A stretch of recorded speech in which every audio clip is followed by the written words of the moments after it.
நாட்டு, அதுக்கு அந்தாண்ட பாருங்க செவ்வாழை, அதுக்கு அந்தாண்ட என்ன பண்ணியிருக்காங்க தேக்கங்கன்று போட்டிருக்காங்க.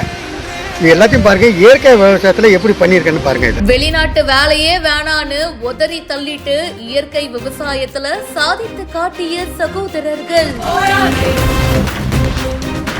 வேலாயுதம் என் பேரு, இயற்கை விவசாயம் பண்ணிட்டு இருக்காங்க.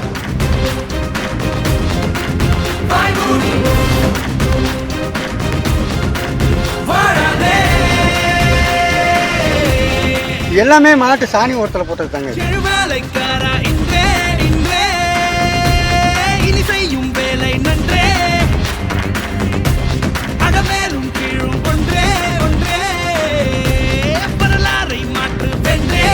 இத மட்டும் பண்ணா வேற லெவல் லாபம்.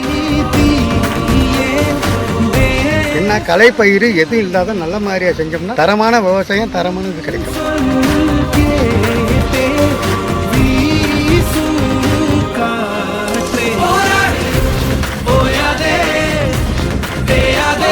எல்லாரும் இதே மாதிரி விவசாயம் பண்ணுங்க. மயிலாடுதுறை மாவட்டம் கடலங்குடியை சேர்ந்த இயற்கை விவசாயி சங்கர் மற்றும் அவங்களுடைய சகோதரர் வேலாயுதம். இவங்க பாரம்பரிய விவசாய குடும்பத்தை சேர்ந்தவங்க. பல்பயிர் சாகுபடியை இப்போ பண்ணிட்டு வராங்க.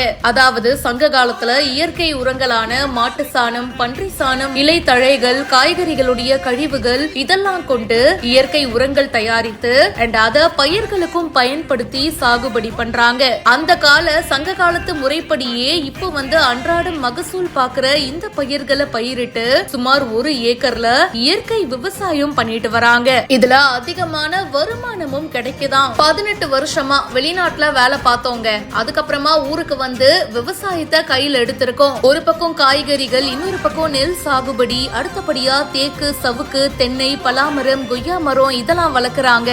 இடையில ஊடு பயிரா நாட்டு கத்திரி, வெண்டைக்காய், பருத்தி சாகுபடி, இப்படி லிஸ்ட் பெருசா போய்கிட்டே இருக்கு. தேக்கு இலை, சவுக்கு இலை, மாட்டுச்சாணம், காய்கறி கழிவுகள் இதுதான் உரம். சங்க கால இயற்கை முறையை பயன்படுத்தி சுமார் 3 மாசத்துல 7 அடி உயரத்துக்கு தேக்கு மரங்கள் வளர்ந்திருக்கு. 54 நாட்கள்ல பருத்தி செடியில 70 காய்களுக்கு மேல காய்ச்சிருக்கு அப்படின்னு சொல்லியிருக்காங்க. இந்த விளைச்சலை கண்டு நாங்க ஆச்சரியப்பட்டு போயிட்டோம். எதை பண்ணாலும் பிளான் பண்ணி கணிச்சு சரியா பண்ணணுங்க. அப்படி பண்ணா கண்டிப்பா லாபம் பார்க்கலாம் அப்படின்னு இந்த சகோதரர்கள் சாதிச்சு காட்டி இருக்காங்க. இந்த வீடியோ பத்தின உங்களுடைய கருத்துக்களை கமெண்ட் செக்ஷன்ல சொல்லுங்க. மேலும் பல இன்ட்ரெஸ்டிங்கான விஷயங்களுக்கு இப்பவே பிஹைண்ட் ரூட்ஸ் ஃபாலோ பண்ணுங்க.